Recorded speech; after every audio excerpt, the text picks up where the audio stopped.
हमारे माइंड को इस तरह से डिजाइन किया गया है जिसे केवल आराम पसंद है। हमारा माइंड कभी ये नहीं चाहता कि वो कोई काम करे। हमारे माइंड को ये बिल्कुल भी पसंद नहीं है कि हम सुबह 4 बजे उठें और एक्सरसाइज करें, मेडिटेशन करें या फिर योग करें। लेकिन कुछ लोग होते हैं जो अपने माइंड को कंट्रोल करना सीख जाते हैं, जो अपने माइंड को अपने खुद के बेस पे चलाते हैं। शायद इन्हीं में से कोई एलन मस्क बनता है या फिर अक्षय कुमार बनता है। लेकिन हम ना तो सुबह उठ पाते हैं और ना ही कभी एक्सरसाइज या मेडिटेशन करने के बारे में सोचते हैं। करना तो बहुत दूर की बात है।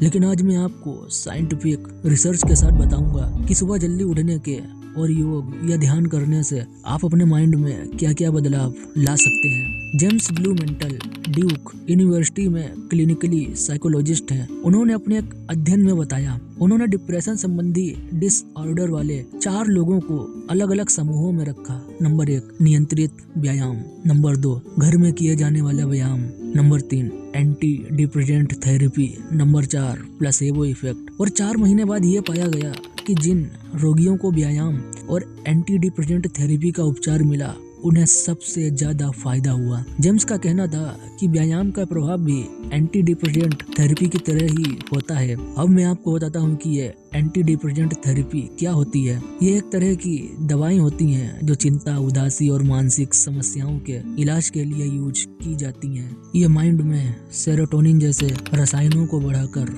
मूड को बेहतर बनाने में मदद करती हैं। और फिर जेम्स ने उन्हीं रोगियों पर 1 साल बाद दोबारा अध्ययन किया तो ये पता चला कि जो लोग नियमित रूप से व्यायाम कर रहे थे और एक वो जो कभी कभार ही व्यायाम करते थे, उनकी तुलना में डिप्रेशन की मात्रा बहुत कम पाई गई और दोबारा डिप्रेशन होने की संभावना भी ना के बराबर थी। माइकल आटो साइकोलॉजिस्ट और एक प्रोफेसर हैं। वो बताते हैं कि जब आप योग करना शुरू कर देते हो तो उसके 5 मिनट के भीतर आपके माइंड में सुधार आने लगता है। मैं आपको एक और रिसर्च बताता हूँ मेडिटेशन के बारे में। हार्वर्ड यूनिवर्सिटी में सेरल हजार ने 2011 में मेडिटेशन के ऊपर एक एक्सपेरिमेंट किया और उस रिसर्च में एक बहुत ही अमेजिंग चीज निकल के आई और वो ये कि केवल 8 हफ्तों की मेडिटेशन से आपके ब्रेन की साइज फिजिकली चेंज होने लगती है और आपके माइंड के जो वेड पार्ट्स हैं, मेडिटेशन उनको छोटा करने का काम करता है और जो गुड पार्ट्स हैं जो कि आपकी लाइफ की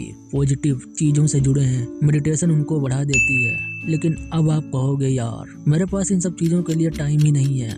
आज हम सब की लाइफ ऐसी ही है। हमारे पास मोबाइल पे रील्स देखने के लिए, पार्टी करने के लिए और फास्ट फूड खाने के लिए तो वक्त है, लेकिन जो चीज हमें बेहतर कर सकती है उसके लिए वक्त नहीं है। चलिए ठीक है, आपके पास वक्त नहीं है तो मैं आपको एक शॉर्ट ट्रिक बताता हूँ जिससे आप कम समय में बेहतर रिजल्ट पा सकते हो।